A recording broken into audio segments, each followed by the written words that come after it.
ओम श्री परमात्मने नमः। आनंद मार्ग। इस संग्रह में भगवत प्राप्ति की यथार्थ साधना एकांशिक भाव में न होकर उनके प्राथमिक, माध्यमिक, अंतिम आदि सर्वांग प्रदर्शित किए गए हैं। गुरु अन्वेषण। कलकत्ते में एक विद्वान बंगाली ब्राह्मण हाईकोर्ट के वकील थे। उन्होंने वकालत छोड़कर आजन्म ब्रह्मचारी रहकर केवल भगवत सेवा में अपने जीवन को व्यतीत करने का निश्चय किया। उस समय तक उन्होंने किसी को अपना गुरु नहीं बनाया था। उनके इस सत्संकल्प को सुनकर उनके पास कई सन्यासी आए और उनसे कहा कि अब तुम्हारा समय हो गया है, हमसे दीक्षा लो। इसके उत्तर में वह कहते थे कि मुझ में तो यह सामर्थ्य नहीं कि मैं योग्य गुरु की पहचान कर उनसे दीक्षा लूं। अतएव मैं स्वयं किसी को गुरु न चुनकर इस महान कार्य को ईश्वर पर ही छोड़ता हूँ। वे ही जिसके लिए अनुमति देंगे उन्हें गुरु बनाऊंगा। इस प्रकार वह ईश्वर पर ही गुरु प्राप्ति के लिए निर्भर हो गए।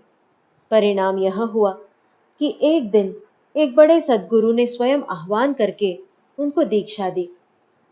वह सद्गुरु किसी को आह्वान कर दीक्षा नहीं देते थे, परंतु इनके विषय में उन्होंने यह असाधारण कार्य किया। जिस प्रकार चुंबक के द्वारा लोहा आकर्षित होता है, उसी प्रकार आह्वान आने पर ब्रह्मचारी ने स्वयं आकर्षित हो उनके पास जाकर दीक्षा ली और इससे उनको शांति मिली। आजकल गुरु वर्ण एक बड़ी ही विषम समस्या है, क्योंकि ऐसे यथार्थ गुरु बहुत कम मिलते हैं जो शिष्य के अविद्यांधकार को हर ले। ऐसे गुरुओं की ही आजकल अधिकता है जो या तो शिष्य के द्रव्य को हरण करते हैं अथवा दुकानदारी के समान अपने महत्व की ख्याति ही जिनका प्रधान उद्देश्य होता है, इसके लिए वे बहुतेरी अयोग्य नीति का व्यवहार भी करते हैं। इस प्रकार के गुरुओं के फंदे में बेचारे भोले भाले शिष्य सहज ही फंस जाते हैं। उनमें से कितनों का जीवन व्यर्थ ही नष्ट हो जाता है। कितने ऐसी साधना में लग जाते हैं जिससे उनका स्वास्थ्य बिगड़ जाता है अथवा जिनसे वह अदृश्य जगत के मायिक दृश्यों और चमत्कारों को देखकर तथा क्षुद्र शक्तियों को प्राप्त कर अधिकाधिक माया के जाल में फंस जाते हैं और इस प्रकार मुक्ति के बदले अधिकाधिक बंधन में ही उलझ जाते हैं।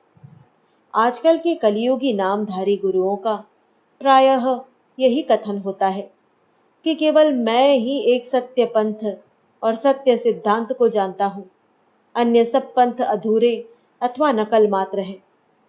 जो कोई मेरा शिष्य होगा केवल वही लाभ उठा सकता है, बिना शिष्य हुए और गुरु माने गुह्य उपदेश नहीं दिया जाता इत्यादि। अच्छे गुरु सदा लोक हित में तत्पर रहते हैं और जिज्ञासुओं की योग्यता के अनुसार उन्हें उपदेश देना अपना कर्तव्य समझते हैं। विवेक चूड़ामणि श्लोक 39-40 में सद्गुरु का लक्षण इस प्रकार लिखा गया है। शांता महांतो निवसन्ति संतो वसन्तवल्लोकहितं चरन्तः तीर्णा स्वयं भीमभवार्णवञ्जनान् अहेतुनान्यानपि तारयन्तः अयं स्वभावस्वत एव यत्पर श्रमापनोदप्रवणं महात्मनां सुधांशुरेश स्वयमर्ककर्कश प्रभाभितप्तामवतिक्षितिं किल। अर्थात शांत प्रकृति के महात्मा वसंत ऋतु के समान केवल संसार का हित करते रहते हैं। वे बिना स्वार्थ के अन्य लोगों को इस भयंकर संसार सागर से तारते हुए स्वयं भी तर जाते हैं। दूसरों के कष्ट का नाश करने में तत्पर रहना ही महात्माओं का स्वयं सिद्ध स्वभाव है। जिस प्रकार चंद्रमा सूर्य की कर्कश प्रभा से अभितप्त पृथ्वी को स्वयं ही शांति प्रदान करता है, साधकों की गुरु को आवश्यकता अनिवार्य है।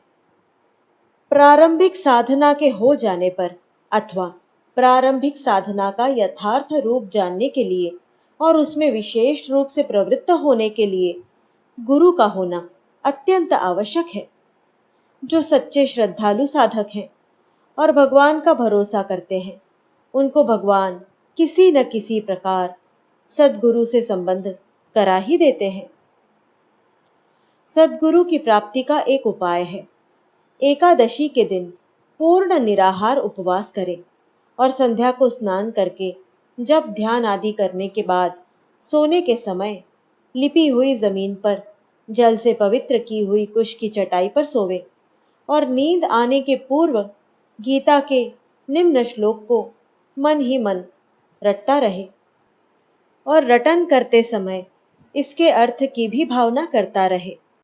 कार्पण्य दोषो परुत स्वभाव पृच्छामि त्वां धर्म सम्मूढचेताः यच्छ्रेयस्यान्निश्चितं ब्रूहि तन्मे शिष्यस्तेऽहं शाधिमान् त्वां प्रपन्नम्। श्रीमद् भगवद गीता 2:7। अर्जुन श्री भगवान से कहते हैं कि मैं ममता जनित शोक मोह से अभिभूत और धर्माधर्म के विषय में अनिश्चित हूँ।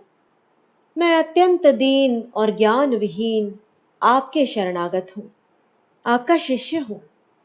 जिसमें मेरा कल्याण हो वह उपाय मुझको आप निश्चयपूर्वक कहिए। इस विषय में यह भी याद रखना चाहिए कि यह प्रार्थना उसी के लिए सार्थक हो सकती है जो अर्जुन की भांति कल्याण के मार्ग का जिज्ञासु होकर उसके न मिलने से व्याकुल हुआ हो और परम विनीत भाव से श्री भगवान को परम गुरु मानकर उनसे प्रार्थना करता हो कि वे कृपा कर उसके लिए कल्याण का ठीक मार्ग बतलावे। इस भाव से भावित साधक यदि कातर होकर इस श्लोक के जप द्वारा श्री भगवान से अपने पारमार्थिक कल्याण के मार्ग को जानने की प्रार्थना करेगा तो श्री भगवान स्वप्न में कभी न कभी उसको उचित उत्तर अवश्य प्रदान करेंगे। यदि एक एकादशी को स्वप्न में कोई उत्तर न मिले तो अगली एकादशियों में ऐसा ही व्रत करना चाहिए। यह एक महात्मा का कथन है और एक साधक को कुछ दिन हुए स्वप्न में उचित उत्तर भी मिला है। प्रायः उत्तर स्पष्ट न होकर सांकेतिक होता है, जिसके भाव को समझने से वह स्पष्ट हो जाता है। हाँ, यह स्मरण रखना चाहिए कि सांसारिक कामना की पूर्ति के लिए इस श्लोक के जप द्वारा प्रार्थना करने से जापक को प्रायः लाभ नहीं होता।